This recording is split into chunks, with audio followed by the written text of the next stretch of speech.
السلام عليكم ورحمة الله وبركاته. لكل متابعيني وحبايبي، يا رب تكونوا بخير. فيديو جديد ووصفة جديدة.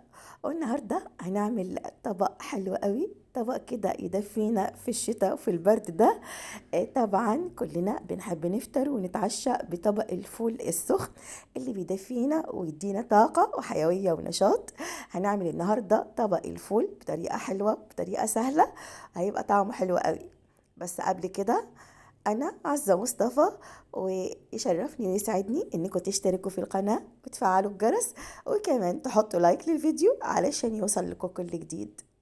هنبدأ النهاردة كده وصفتنا، وهنعمل طبق فول سخن على الصبح كده، يدينا طاقة وحيوية ونشاط وقوة كمان ودفى.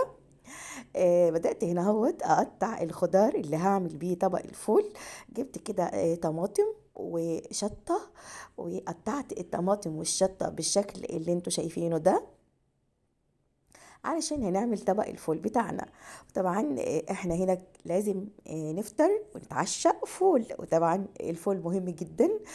طبق غني كده بالفيتامينات، وطعمه حلو، بيدي طاقة وحيوية ونشاط ودفى في البرد ده. هنعمل هنا طبق الفول بطريقة حلوة قوي.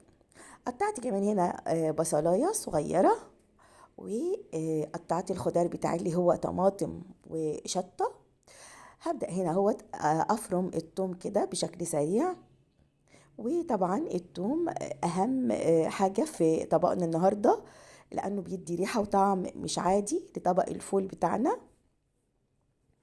فرمت كده الثوم بشكل سريع علشان هنعمل بقى طبق الفول الخطير اللي هنفطر بيه.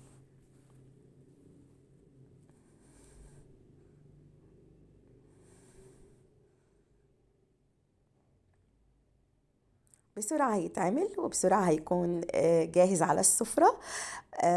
طعمه حلو وسهل قوي انه يتعمل، لكن طعمه مختلف خالص. مش هناكل بقى الفول زي كل يوم، هنغير النهاردة في طعم الفول خالص، وهيبقى طعمه حلو قوي النهاردة. مكوناته سهلة اهيت، وبتتعمل بسرعة قوي. هنحط هنا هو طاسة على النار، وهننزل فيها بمعلقة من السمنة او الزبدة.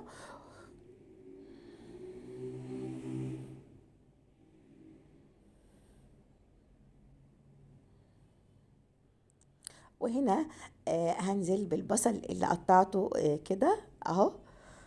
هنقلب البصل كده كام تقليبة لحد ما يتبل كده في الزبدة.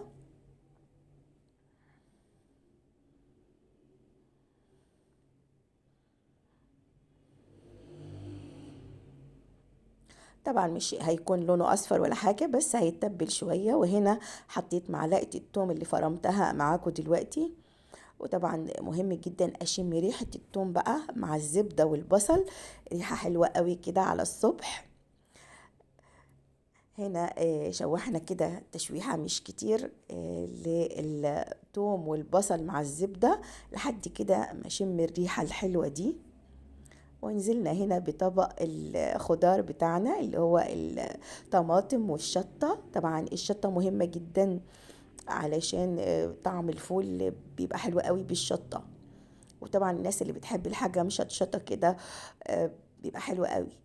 حطيت هنا معلقة من الفلفل الأسمر، ومعلقة من الملح. وهقلب المقادير او الحاجات بتاعتي كده كويس اهو. طبعا مش محتاجة مية، لان الطماطم بيبقى فيها سوائل، وزي ما انتوا شايفين كده بعد غلوة والتانية السوائل كده نزلت من الطماطم وبقت حلوة كده بالشكل ده. وهنا حطينا طبق الفول وقلبناه كويس. طبعا ريحته حلوة قوي، وبرده كمان كان طعمه حلو قوي قوي. طريقة كده يعني مختلفة للفول، أو فكرة مختلفة لطبق الفول بتاعنا اللي بنفطر ونتعشى بيه يوميا. طبعا مهم جدا. وهنا هنحط بقى طبق الفول بتاعنا كده، هنغرفه هنحطه بقى على السفرة. وهناكل معاه بقى أي حاجة كده حادقة، جرجير، خيار، سلطة، حاجات كده يعني ايه كلها فيتامينات كده، وتدينا قوة وطاقة على الصبح كده. وده شكل طبق الفول بتاعنا، كان طعمه حلو قوي. وكمان شكله زي ما انتوا شايفين كده، شكله خطير قوي.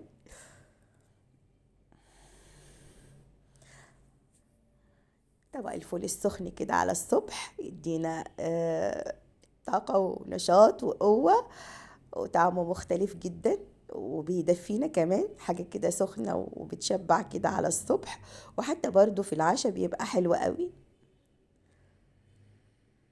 طبعا وصفة سهلة قوي وسريعة جدا.